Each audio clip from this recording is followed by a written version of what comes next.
नीतीश कुमार ने इस्तीफा देने से कर दिया इनकार। अमित शाह भागे भागे दौड़े आ रहे हैं पटना। एनडीए में फंस चुका है बड़ा पेच। दोस्तों नमस्कार, मैं हूं आपका दोस्त एसके चौधरी। आखिर बिहार चुनाव 2025 में इतनी प्रचंड बहुमत के बाद भी एनडीए में सब कुछ ठीक नहीं है। आखिर सरकार बनाने में एनडीए को दिक्कतें हो रही है। इसका कारण क्या है दोस्तों? यहाँ पर कारण को देखेंगे तो एनडीए जिसमें दो प्रमुख घटक दल जदयू और भाजपा दोनों अपनी अपनी महत्वाकांक्षा के साथ ही इस चुनावी रण में कूदी थी। जहां पर बीजेपी की अपनी महत्वाकांक्षा की पहले से ही यह निर्णय हो चुका था कि इस बार बीजेपी की सरकार बिहार में चाहे जैसे भी वो स्थापित कर दी जाएगी। वहीं पर नीतीश कुमार के द्वारा भी अपनी महत्वाकांक्षा इस रूप में है कि हम अपने अनुसार बिहार की सत्ता चलाए, साथ ही किसी के दबाव में हम आखिर बिहार के मुख्यमंत्री की कुर्सी पर नहीं बैठे। इसको लेकर जहां एक तरफ अमित शाह के सामने जदयू के ललन सिंह और संजय झा की घंटों बातचीत हो रही, वहां पर बीजेपी आखिर कुछ मानने को तैयार नहीं। वहीं पर जदयू के आखिर नीतीश कुमार अब तो इस्तीफा देने से ही इनकार करते नजर आ रहे हैं। आइए दोस्तों, आज के इस वीडियो में हम चर्चा करते हैं कि आखिर एनडीए में जदयू और बीजेपी के बीच कहां पर बड़ा पेच फंस चुका है, जिसका नतीजा हुआ है कि भागे भागे अमित शाह अब तो पटना आ रहे हैं और नीतीश कुमार से मुलाकात कर सरकार बनाने के लिए, उन्हें इस्तीफा देने के लिए मनाएंगे। उसके बाद बिहार में सरकार का गठन करेंगे। लेकिन दोस्तों, इस पर विस्तार पूर्वक चर्चा करने से पहले मैं आपसे वही गुजारिश करना चाहूँगा, अगर आपने अभी तक हमारे इस चैनल को सब्सक्राइब नहीं किए होंगे तो कृपया अभी सब्सक्राइब कर लेंगे।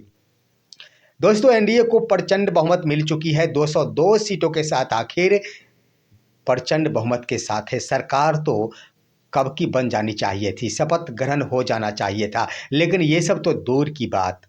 अन्य जब भी चुनाव के मौके देखे होंगे, अन्य राज्यों में आप अपने ध्यान को केंद्रित किए होंगे तो आपको लगा होगा कि जब कभी भी किसी दल को आखिर बहुमत मिल जाती है, ठीक अगले ही दिन वहां की सरकार के द्वारा इस्तीफा दे दिया जाता है। लेकिन नीतीश कुमार इस्तीफा देने को तैयार नहीं है। आखिर इसके पीछे का कारण क्या है? नीतीश कुमार सिर्फ यही चाहते हैं कि जो ही मैं इस्तीफा दिया, यहाँ पर सरकार बनाने के लिए हमारी पेशकश होनी चाहिए। नीतीश कुमार सिर्फ ये चाहते हैं कि मैं अपने एक हाथ से इस्तीफा दूं और दूसरे हाथ से सरकार बनाने का दावा पेश करूं।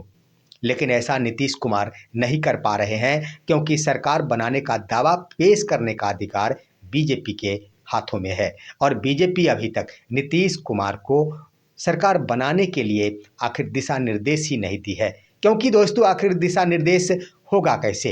अभी तक मंत्रालय को लेकर दोनों में सहमति नहीं बनी, डिप्टी सीएम को लेकर सहमति नहीं बनी, उसके बाद स्पीकर को लेकर सहमति नहीं बनी। आइए हम आपको बताते हैं कि आखिर बीजेपी क्या चाह रही, दूसरी तरफ नीतीश कुमार क्या चाह रहे हैं। दोस्तों, जो सूत्र के अनुसार और जो खबर चल रही है उसके अनुसार बीजेपी की तो प्रथम प्राथमिकता इस रूप में थी कि बीजेपी के अपने बीजेपी लीडर ही सीएम की कुर्सी पर बैठे। लेकिन बीजेपी को यहाँ पर थोड़ी सी निराशा हाथ लग रही है कि बीजेपी फिलहाल बहुमत को प्राप्त नहीं कर पा रही, बस 117 के आंकड़ों पर ही जाकर सिमट जा रही है। ना तो एआईएमआईएम की ओर से समर्थन दिया जा रहा और अन्य घटक दलों की तो कोई बात ही नहीं बन रही। वहीं पर आप देखेंगे तो जदयू के आखिरी विधायकों को तोड़ा जाता है, तभी बीजेपी अपनी सरकार बनाने में कामयाबी हासिल कर पाएंगी, अन्यथा बीजेपी की सरकार नहीं बन पाएगी। इसको लेकर आखिर इंतजार किया जा रहा है। बीजेपी की ओर से भरसक प्रयास किया गया कि किसी न किसी घटक दल से अगर सिर्फ ब सिर्फ 4 से 5 विधायकों का समर्थन मिल जाता है तो हम अपनी सरकार बिहार में बना लेंगे। इन बातों को भली भांति नीतीश कुमार परख चुके हैं, जांच चुके हैं, क्योंकि चुनाव के दरमियान ही उनके नाम का घोषणा नहीं किया गया था कि यही सीएम फेस होंगे। दोस्तों, यहाँ पर बीजेपी जब इन बातों को भांप गई, उसके बाद बीजेपी अपने तरफ से कुछ डिमांडें रखती। बीजेपी की डिमांड क्या है? इसमें है कि दोनों ही डिप्टी सीएम बीजेपी के होनी चाहिए, ठीक पहले की तरह। उसके बाद सीएम मुख्यमंत्री रहेंगे, यह बीजेपी मानने को तैयार है, रेडी हो गई।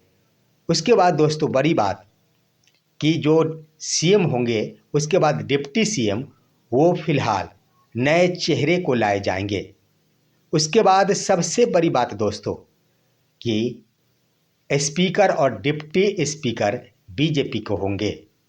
ये बीजेपी की ओर से प्रस्ताव रखा गया है। आखिर इसके पीछे का रहस्य जानिए कि क्यों बीजेपी इन तमामों का प्रस्ताव नीतीश कुमार के सामने रखे हैं। सबसे पहली बात कि आप सभी जान चुके होंगे कि सम्राट चौधरी डिप्टी सीएम और विजय कुमार सिन्हा डिप्टी सीएम। सम्राट चौधरी के ऊपर बड़ा कीचड़ उछाला गया। उसके बाद विजय कुमार सिन्हा जिन पर विवाद हुआ था, उन्होंने अपने बॉडीगार्ड को ही गोली चलाने का आदेश दे दिया था। इससे भी किरकिरी हुई है। और साथ ही साथ सबसे बड़ी बात कि बीजेपी अब दूसरे व्यक्ति को यहाँ पर डिप्टी सीएम के लिए लाना चाह रही है ताकि वोट बैंक को सुधारा जा सके। बीजेपी की ओर से आखिर डिप्टी सीएम के लिए किन्हें प्रस्तुत किया जा रहा, तो एक का तो नाम सामने आ रहा है, वो आरएसएस के चहेते हैं मंगल पांडे।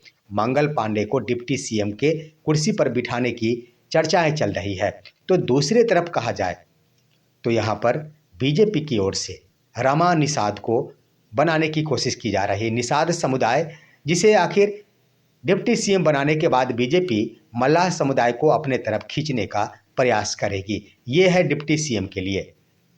अब आइए दोस्तों स्पीकर के लिए बीजेपी की ओर से प्रस्ताव दे दिया गया कि स्पीकर इस बार बीजेपी के ही रहेंगे और डिप्टी स्पीकर भी बीजेपी के ही रहेंगे। ऐसा क्यों दोस्तों? जब कभी भी किसी दल को तोड़ मरोड़ने की बारी आती है, इसमें स्पीकर की महत्वपूर्ण भागीदारी होती है। स्पीकर जब तक नहीं चाहेंगे कोई भी अपना दल नहीं बदल सकता है।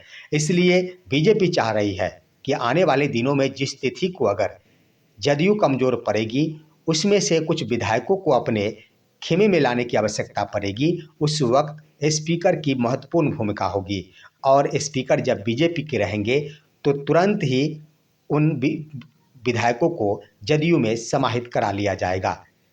तो ये प्रस्ताव, लेकिन इन प्रस्तावों को नामंजूर कर दिए हैं सीएम नीतीश कुमार। इसके लिए दोस्तों घंटों भर बातचीत हुई।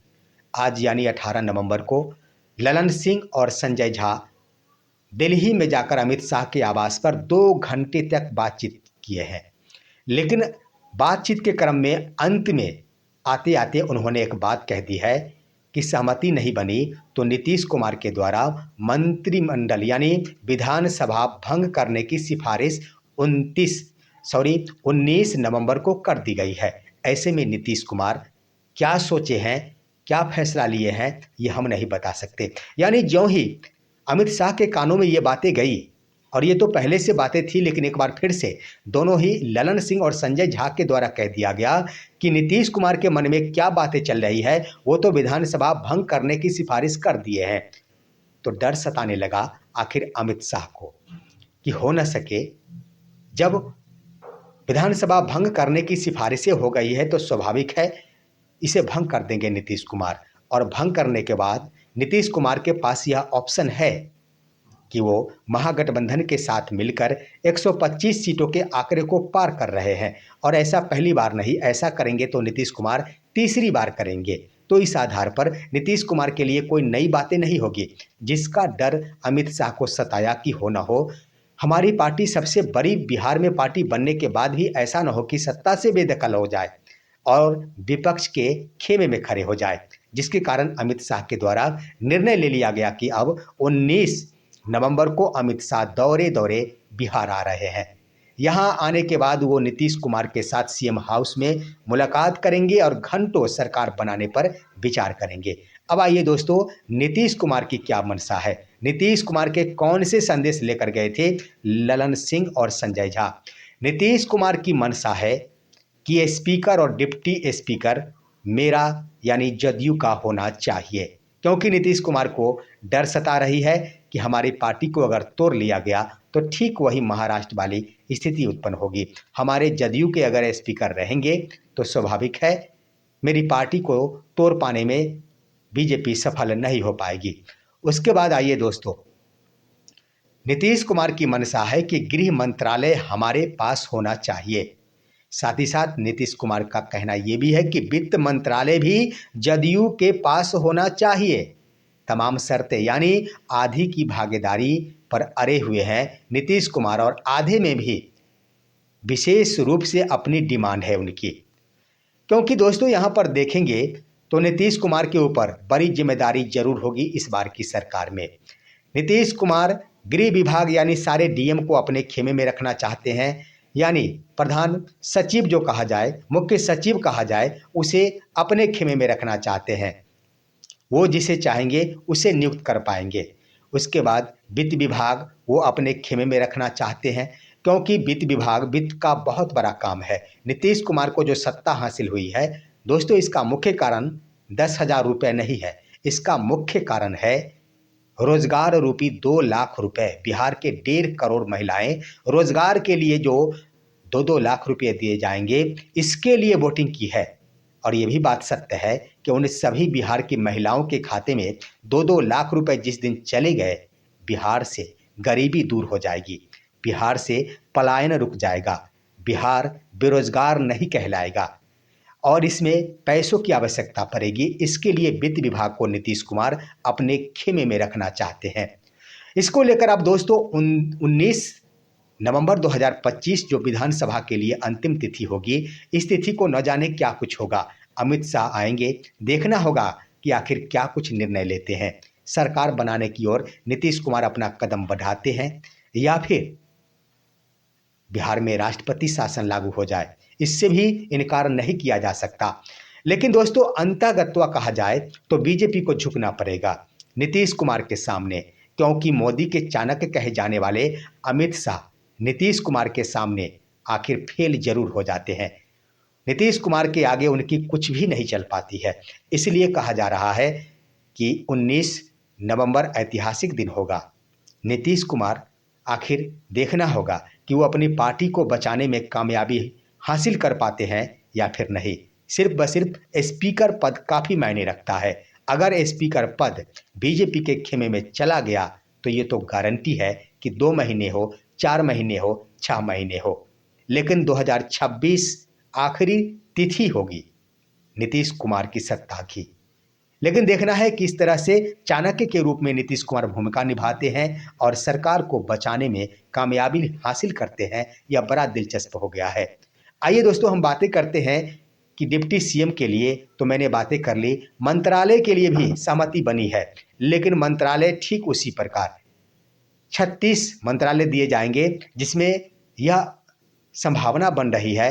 हालांकि इसकी पुष्टि आधिकारिक घोषणा नहीं हुई है, लेकिन जो है उसके अनुसार पिछले बार की तरह ही नीतीश कुमार रहना चाहते हैं मंत्रालय में। वह 16 मंत्रालय नहीं लेना चाहते हैं, वो 13 मंत्रालय ही लेना चाहते हैं पिछली बार की तरह।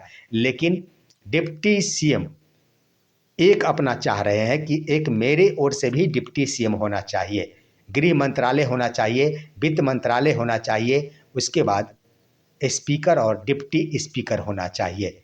और बीजेपी के खेमे में एक डिप्टी सीएम 16 मंत्रालय देने की बातें की जा रही है।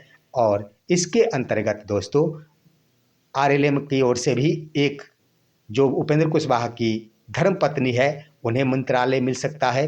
जीतन राम मांझी के बेटे संतोष सुमन को एक मंत्रालय मिल सकता है।